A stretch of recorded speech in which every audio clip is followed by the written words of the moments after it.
Race one at the Valley's a 3-year-old handicap over the 1200 metres, and I've got Stanley Express on top. I think this horse is extremely hard to beat. I will say this, though, Gallanson will be up on speed for a long way, and I think will run really well. Should be leading for Linda Meach for the Common and Moonee camp. But I just think that, Stanley Express, the day he won, it was a good go for him. He won impressively, and he had subsequent stakes class form behind him, where Gallanson only had, pretty weak form coming out of his maiden. So I'm happy to go with Stanley Express in the first. Gallanson, good horse, and I think will be running well. Thames in for third. When I looked at its form, I thought, oh, surely a Cranbourne Class 1 can't be competitive here, but its run was really good at Cranbourne, and the subsequent win after that was really good as well. And Dublin Dean is the stakes class performed horse in the race. But I like Stanley Express in the first, 35 the win to start the night on Manikato Stakes night. Race number 2 is a benchmark 84 over the 1200 metres, and I've got War Machine on top, and I'm very, very confident on this one. Blake Shin in the saddle, who also rode it in his jump out work, and I love when jockeys ride first up off the jump out work. This horse went to another level last preparation, winning impressively in its 3 runs, culminating in the Bendigo Guinea. She's coming back. The jump out work couldn't have been any more impressive. I think he, from the outside draw, should go forward, and I think he will find the front. There's not a lot of speed in this race. He could lead for fun like a certain horse will later in the card, and I think he's going to take a lot of beating here for Blake Shin. Barrackeel back around a turning bend can prove what this horse is looking for, though the outside draw has me worried from where he's going to map in the race, though he could end up just trailing War Machine in the run. Gumdrops, I think, is a very good horse, has won both her starts over the 1200 metres at the Valley in mares grade, so has to come up to the open company, but I still think can run well and is a classy horse. At Bel Air in for fourth, but War Machine in race 2, I think Shin will take it to the lead. They won't see it again. Race number 3 at the Valley is the Ladbrokes 55-second challenge, Heat 1. As the night racing begins again, we have this 55-second challenges, and this is the first heat. Sell you on top for me. I think this horse is hard to beat. His campaign last preparation only culminating in 1 win, but ran really well after that in Queensland and beat Hedge at Caulfield in the Vobis Gold Dash. Hedge then went to a very good race at Ipswich. Wasn't the eyeliner, but absolutely bolted in that day. And Selyu subsequently went and ran third at Cornish and Shifrado at the Sunshine Coast in the Gold Coast Guineas, and also ran third to Tiger Shark and outweighed in the 7 Derby McCarthy. Any of those horses in this race would start short price favourite, and I think that Selyu, with the good draw, weight off, Justin Stanley can figure out where he wants to be, can sort of right behind the leaders here, and I think can peel out, go bang, and win impressively. Passagiata will be up on speed for a long way. Brion Baker brings it down. Damien Lane rides. Marble 9 hard fit, and Beast Mode will be up on speed. And he's suited to the 955. Open race, but I'm with Sell You. 15 to win. Race number 4 at the Valley is the Group 2 Fee and Stakes over the mile. It is a match race between Pride of Jenny and Mr. Brightside. I've got Pride of Jenny on top. I was with her last start. Dry ground, Maccabi. Brightside wouldn't have picked her up. I think Bates can control the tempo at his liking. For the inside draw, will be straight to the front.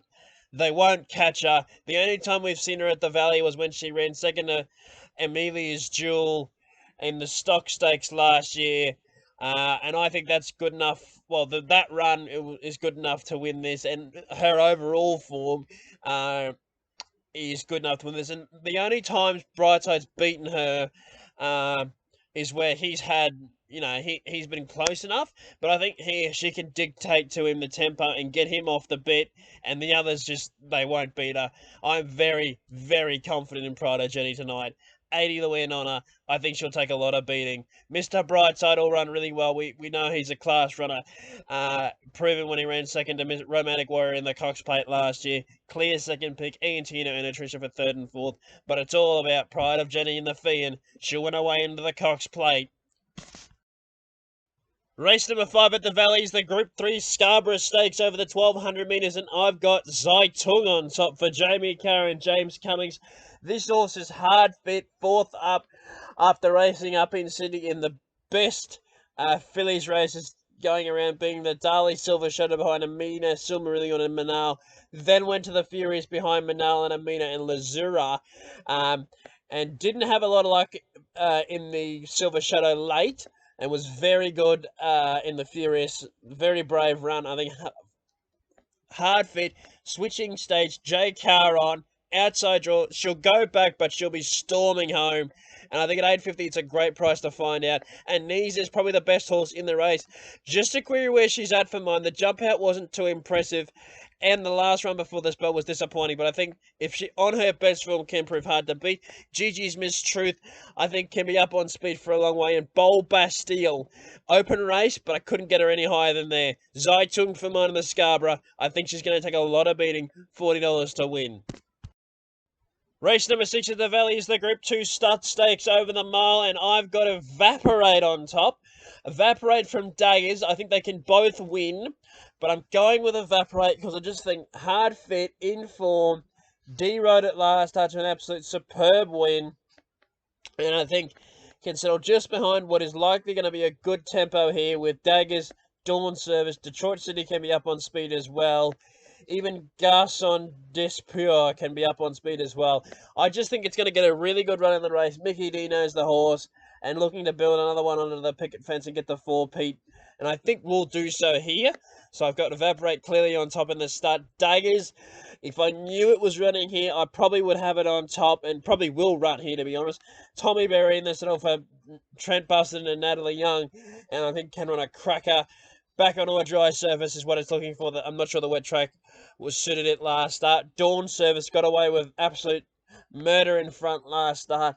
He won't get the same run here, but can prove hard to beat. And Henline in for fourth. But Evaporate for mine in the start. I think he's going to prove hard to beat. 30 the win on Evaporate.